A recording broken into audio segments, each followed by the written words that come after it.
साथियों, हम सभी ने लॉकडाउन का दौर भी देखा। लॉकडाउन का दौर एक महत्वपूर्ण दौर था।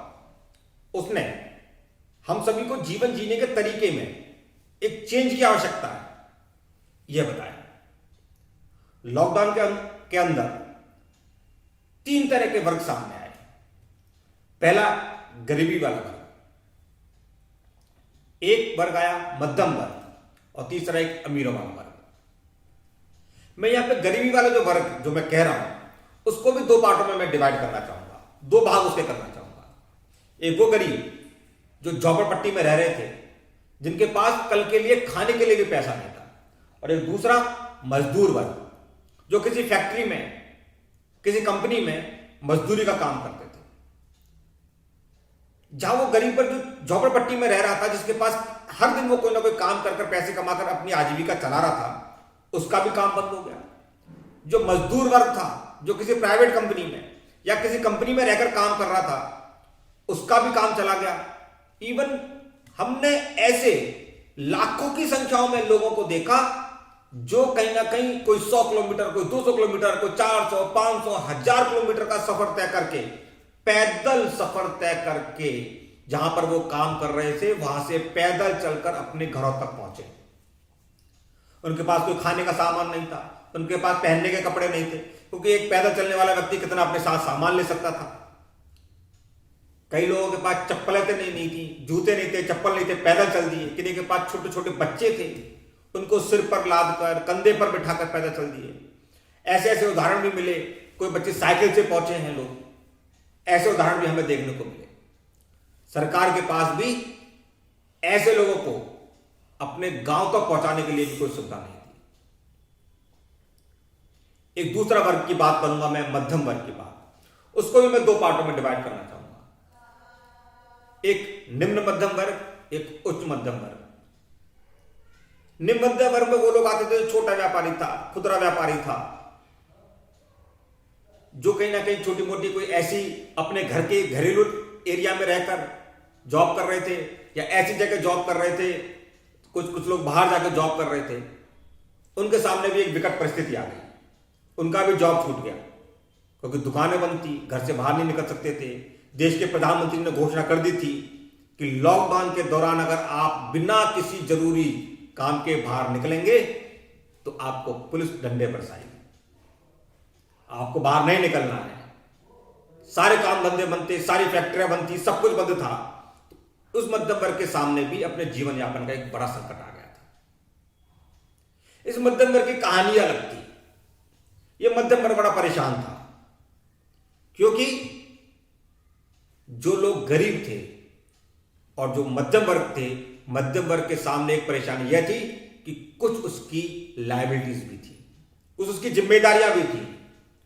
किसी ने अपने घर के लिए लोन ले रखा था, किसी ने अपनी गाड़ी के लिए लोन ले रखा था, किसी ने अपने बिजनेस के लिए लोन ले रखा था, अपनी जरूरत के लिए लोन ले रखा था। और उसकी वो मासिक किस्तें जो वो पैसा कमाता था, उसमें मंथली से मंथली बैंकों को पे करता था। लेकिन उसके सामने अब एक विकट समस्या आ गई थी कि अब उसके पास आमदनी का कोई सोर्स नहीं था, क्योंकि लॉकडाउन के दौरान उसका पूरी तरह से धंधा चौपट हो चुका था, धंधा बंद हो चुका था, उसकी दुकान पर ताला लग चुका था। कुछ छोटे व्यापारियों की स्थिति यह थी कि उनकी दुकान किराए पर थी, उनका मकान मालिक उनसे किराया मांग रहा था, लेकिन उनके पास देने के लिए पैसा नहीं था।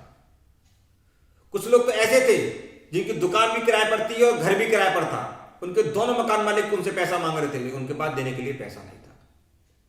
यह जनता की आवाज थी। उस गरीब जनता की आवाज थी कि कुछ मत दो, खाने को, पीने को, रहने को, कम से कम मुझे घर तो पहुंचवा दो। लेकिन सरकार उनको घर तक पहुंचाने की कोई व्यवस्था नहीं कर पाई। मध्यम वर्ग की आवाज थी कि मुझे कुछ तो रियायत मिले, मुझे बिजली के बिल में रियायत मिल जाए। मेरी वो दुकान जिसको मैंने शटर पर ताला तक नहीं खोला, पिछले 3 महीने, 4 महीने, 6 महीने से मैं दुकान पर नहीं जा पा रहा हूं, दुकान का मैंने ताला भी नहीं खोला, उस दुकान का बिजली का बिल आ रखा है। जब मैंने उस दुकान के ताले के अंदर चाबी नहीं लगाई तो मैं उसका बिजली का बिल कैसे भरूं? सरकार के आगे उसने मिन्नतें करी, लेकिन सरकार का दिल नहीं पसीजा। चाहे वो राज्य सरकार हो, चाहे केंद्र सरकार हो, उनमें से किसी ने भी उनकी नहीं सुनी। ये जनता की आवाज थी, जनता ये चाहती थी, लेकिन उस जनता की आवाज को किसी ने भी नहीं सुना। गरीब वर्ग चाहता था कि जब लॉकडाउन खत्म हुआ है तो सरकार इस विषय पर सोचे कि किस तरीके से एक कार्य प्रणाली बनाई जाए, एक सिस्टम बनाया जाए कि जो लोग, कोई लोग राजस्थान से, बिहार से राजस्थान काम करने के लिए आए थे, कुछ लोग राजस्थान से बिहार काम करने के लिए गए होंगे, वो वहां पर रह गए, वो यहां से वहां आए। इस आपाधापी में एक सरकार कोई कार्य प्रणाली बनाती, एक सिस्टम बनाती, जिससे कि मजदूर वर्ग दोबारा अपने कामों पर लौट सके। जो कंपनियां थी उनकी जेबें खाली हो गई, उनके पास काम ही नहीं था। उनके लिए कोई प्लान प्रणाली बनाई जाती, उनके लिए कोई कार्य प्रणाली बनाई जाती, जिससे कि वो जो मजदूर वर्ग है उसको उस कंपनी में काम मिल सके। लेकिन सरकार ने ये जो जनता की आवाज थी कि उसको रोजगार मिल सके, लॉकडाउन के बाद जो स्थितियां पैदा हुई हैं किस तरीके से उसको काम मिल सके, इस पर सरकार काम करती है, लेकिन इस पर भी किसी तरह से सरकार ने काम नहीं करा। आपकी इच्छा जिस इंडस्ट्रियल एरिया में चले जाएं, आप किसी भी इंडस्ट्रियल एरिया में चले जाएं, वहां पर जाकर आप मजदूर वर्ग से, फैक्ट्री वालों से, वहां पर खड़ी ठेले वालों से बात करें, कंपनी के मालिकों से बात करें, वो आपको हकीकत बताएंगे कि नहीं, अब वो रोजगार नहीं बचा, अब उतना काम नहीं बचा जो लॉकडाउन के पहले हुआ करता था। कहीं ना कहीं उसमें बहुत ज्यादा गिरावट आई है। लेकिन सरकारी आंकड़े कुछ और कहते हैं। क्यों? क्योंकि सरकारी आंकड़े जनता की आवाज से नहीं चलते, उनका अपना एक मैनेजमेंट है, उनकी अपनी एक कार्य प्रणाली है। इसलिए यूट्यूब चैनल का निर्माण हुआ है कि जो जनता की आवाज है उसको उठाया जाए। ऐसे मध्यम वर्ग के सामने सब परेशानियां हैं, उसको मकान का किराया भरना था, दुकान का किराया भरना था, उसको बच्चों की स्कूल की फीस देनी थी, जिस स्कूल में बच्चे गए नहीं उसी स्कूल की फीस उसे बच्चे देनी थी। वो जो बिजली उसने दुकान में यूज नहीं करी, उस बिजली का उसको इलेक्ट्रिसिटी बिल देना था। इसके साथ ही उसको अपने बिजनेस के लिए, अपनी दुकान के लिए, अपनी कार के लिए, अपनी बाइक के लिए जो किस्त उसने ली थी, उसने जो लोन लिया था, उसकी ईएमआई भी उसको पे करनी थी। सरकार ने बात करी कि हम 2 साल का मोरेटोरियम सबको देंगे, लेकिन देश के अंदर मैं कोई 1000 में से एक आध व्यक्ति की बात नहीं करता हूं, 99% लोगों को सिवाय 6 महीने के, वो भी ब्याज सहित मोरेटोरियम मिला। इसके अलावा किसी को 1 दिन का मोरेटोरियम नहीं मिला। सरकारी आंकड़े कह रहे हैं कि पिछले 8 साल में लगातार व्यापारी वर्ग की आत्महत्या करने में जो नंबर है वो तेजी से बढ़ रहे हैं। हर साल आत्महत्या करने वाले व्यापारियों की संख्या, हर साल एनसीआरबी का डाटा कहता है कि हर साल आत्महत्या करने वाले व्यापारियों की संख्या बढ़ती चली जा रही है। कारण सरकार की गलत नीतियां। और उसका क्या कारण है? क्योंकि सरकार की नीतियां जनता की आवाज से नहीं बन रही हैं। एसी के अंदर बैठे हुए, बंद कमरों के अंदर बैठे हुए लोग सरकार की नीतियां बना रहे हैं। उन्हें जनता की आवाज का फर्क नहीं पड़ा, उन्हें जनता की परेशानियों से मतलब ही नहीं है कि जनता क्या चाहती है। जब एक बहुत बड़ा व्यापारी, देश के प्रतिष्ठित व्यापारी 2.5 लाख करोड़ का कर्ज लेते हैं तो पता लगता है कि उनको अगले 5 साल तक 1 रुपया भी लोन का नहीं चुकाना है।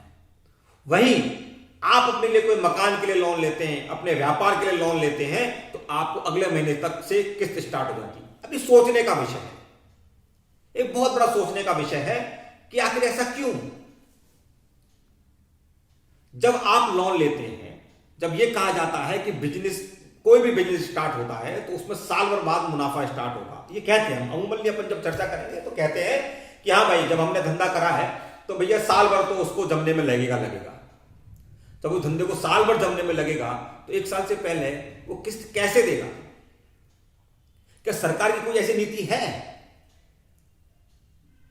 सरकार ऑनलाइन का गेम खेल रही है, ऑनलाइन बिजनेस को बढ़ावा दे रही है। सरकार कह रही है कि उसने नोटबंदी इसलिए करी, नोटबंदी के जब फायदे, सरकार केंद्र, अभी सुप्रीम कोर्ट ने सरकार से पूछा कि आप नोटबंदी के फायदे बताएं कि नोटबंदी से देश को क्या फायदा हुआ, तो उसमें उसने एक पॉइंट डाला, बड़ा महत्वपूर्ण पॉइंट ये डाला कि इससे डिजिटल पेमेंट में बढ़ोतरी हुई है। मैं पूछना चाहता हूं, मैं आपसे पूछना चाहता हूं, जनता से पूछना चाहता हूं, क्या ये जनता की आवाज है? अगर देश के अंदर डिजिटल पेमेंट बढ़ता है तो मैं पूछना चाहता हूं कि उससे आम जनता को कैसे फायदा मिला? आप बताइए, इस पर चर्चा होनी चाहिए कि आप इसको एक बहुत बड़ा देश में जो नोटबंदी हुई उसके फायदे में 4 या 5 फायदे आपने बताए, उसमें से एक बड़ा फायदा आप बता रहे हैं कि डिजिटल पेमेंट को बढ़ावा मिला। मैं पूछना चाहता हूं सरकार से कि डिजिटल पेमेंट के बढ़ने से आम जनता के जीवन में क्या फर्क पड़ा, उसको क्या फायदा हुआ?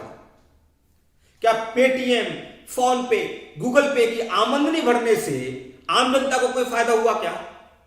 हां, अगर देखा जाए तो पेटीएम, फोन पे, गूगल पे और तमाम तरह के डिजिटल पेमेंट सिस्टम है, उनकी आमदनी में जरूर बढ़ोतरी हुई है।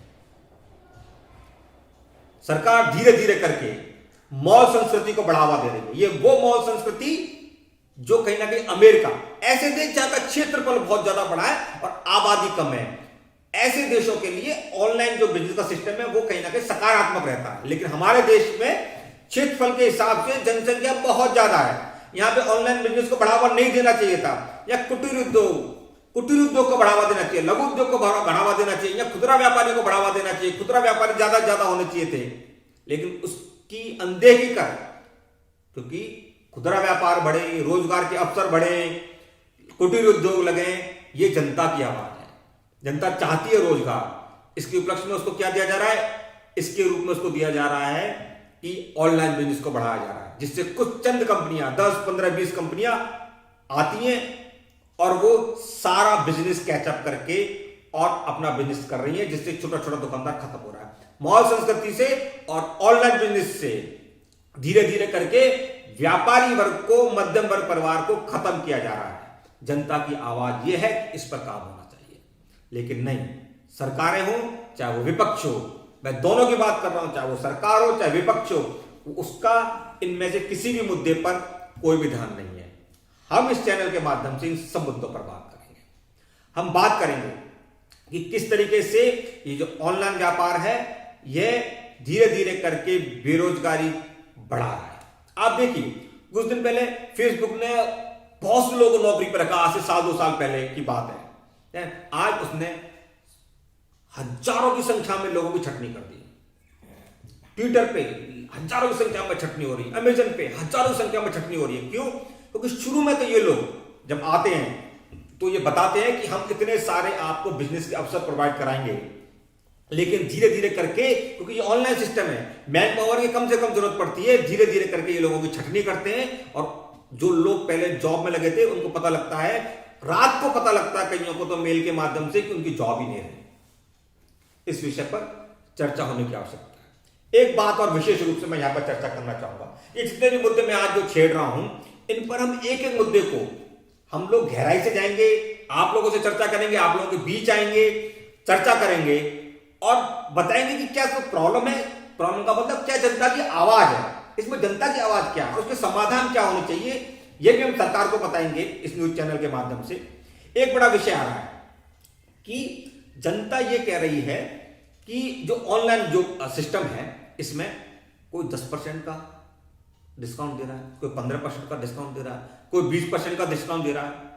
मैं कह रहा हूं, एक व्यापारी 1 रुपए की चीज खरीदता है, उसको 1 रुपया 10 पैसे की 10 पैसा अपना मार्जिन रख के मार्केट में बेचता है। यह धंधा है। हम सालों से धंधे को देखते आ रहे हैं। मेरे पिताजी भी धंधा करते थे, मेरे दादाजी भी ये धंधा करते थे, आप लोगों के परिवार में जो रोजगार कर रहे होंगे वो भी ये धंधा करते थे। 1 रुपए की चीज आती है, 10 पैसा अपना जोड़ के 1 रुपए 10 पैसे अपन आगे देते हैं। इसके विपरीत क्या हो रहा है, जो चीज आप 1 रुपए की खरीद रहे हैं वही चीज सामने वाले को वो डिस्काउंट बताकर 80 पैसे में दे रहे हैं। चलिए मान लीजिए उन्होंने 90 पैसे में, क्योंकि इकट्ठा खरीदा तो 90 पैसे में खरीदा होगा, लेकिन वो अभी 10 पैसे घाटे में दे रहे हैं। जानते हैं क्यों? क्योंकि सरकार उनकी मदद कर रही है। इन बड़ी बड़ी प्राइवेट कंपनियों की सरकारें मदद कर रही हैं। उनको शुरू में इतना पैसा दिया जाता है कि 4 से 5 साल तक उनको पीछे मुड़ के देखने की जरूरत हुई है। 1,000 करोड़, 2,000 करोड़, 5,000 करोड़, 10,000 करोड़, 1 लाख करोड़ का अगर घाटा भी उन कंपनियों को हो जाता है तो सरकार उनके साथ खड़ी रहती है। तभी तो पैसा आ रहा है, नहीं तो उनके पास पैसा कहां से आएगा? उसी पैसे से उस घाटे को दिखाकर वो कंपनियां हमको डिस्काउंट देती हैं, और जब वो डिस्काउंट इसलिए देती हैं कि जो छोटा व्यापारी जब तक वो खत्म हो जाता है, चाहे वो स्विगी हो, चाहे वो जोमैटो हो, चाहे वो अमेजन हो, चाहे वो फ्लिपकार्ट हो, आप देखिए सब पे लाइन लगी हुई है डिस्काउंटों की। वो पैसा सरकार से जो पैसा लेते हैं, जो इन्वेस्टमेंट के नाम पे जो पैसा लेते हैं, उसमें घाटा दिखा दिखाकर साल 2 साल 3 4 साल घाटा दिखा दिखाकर वो और पैसा लेते रहते हैं, अपना टर्नओवर बताते रहते हैं कि भाई देखो हमारा टर्नओवर 50,000 करोड़ हो गया, लेकिन अभी हमारा घाटा है, अभी हमारा बेस बढ़ेगा धीरे धीरे करके, फिर हम लोग काम करेंगे, फिर हम प्रॉफिट में आएंगे, ये दिखा दिखाकर और वो लोग अपना पैसा जोड़ते चले जाते हैं। लेकिन मैं इतनी बात कहना चाहता हूं कि जो दुकानदार है उसको तो पहले महीने से अपनी किस्त भरनी है, उसे तो 1 रुपये का सामान 1 रुपये 10 पैसे में बेचना पड़ेगा। वो कोशिश करता है 1 रुपये में बेचता है, घाटे में तो नहीं बेच सकता, बेचता है तो बैंक वाले उस पर चढ़ जाते हैं, क्योंकि अगर वो घाटे में बेचेगा या दाम से दाम बेचेगा तो वो किस्त कहां से चुकाएगा। 2 महीने 3 महीने 4 महीने 6 महीने में अपनी दुकान को ताला लगा देता है, साल बाद 2 साल बाद वो अपनी दुकान को ताला लगा देता है। अब ये जो ऑनलाइन बिजनेस वाली कंपनियां आपसे मुंह मांगी रेट लेंगी।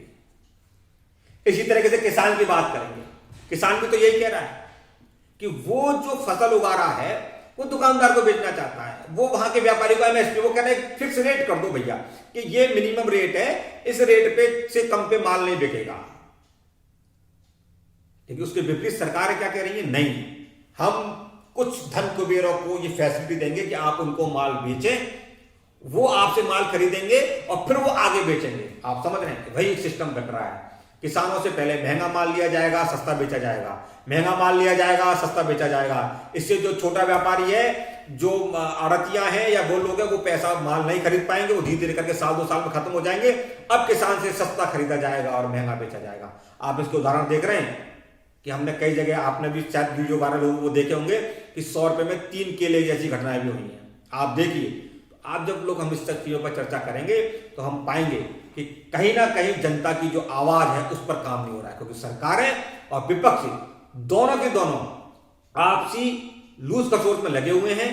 वह जो जनता के मुख्य मुद्दे हैं, जो जनता की आवाज है, उससे आम जनता का जो माहौल है उसको हटाना चाहते हैं। वो आपकी नजर उन मुद्दों से हटाना चाहते हैं और अपने मुद्दों में लगाना चाहते हैं। जनता की आवाज यूट्यूब चैनल उन मुद्दों पर जो जनता की वास्तव में आवाज है, उन मुद्दों तक आपको लेके जाएगी, उन मुद्दों पर आपसे चर्चा करेगी, उन मुद्दों की क्या प्रॉब्लम है, क्या उनकी समस्या है, उन पर चर्चा करेगी, समस्या के डीप में जाएगी, समस्या लोगों तक पहुंचाएगी, उसके बाद उसकी क्या समाधान है, उस समाधान के लिए कहां कहां किस प्रशासनिक अधिकारी से मिलना है, किस मंत्री से मिलना है, किस संतरी से मिलना है, किस पक्ष से मिलना है, किस विपक्ष से मिलना है, इस पर भी चर्चा करेंगे। और उसके बाद मैं वादे के साथ कह सकता हूं कि ये जनता की आवाज, जनता के मुद्दों को उठाने का हमारी टीम पूरी तरह से प्रयास करेगी। हम हर मुद्दे को जोश के साथ उठाएंगे, हर मुद्दे पर बात करेंगे। जय हिंद।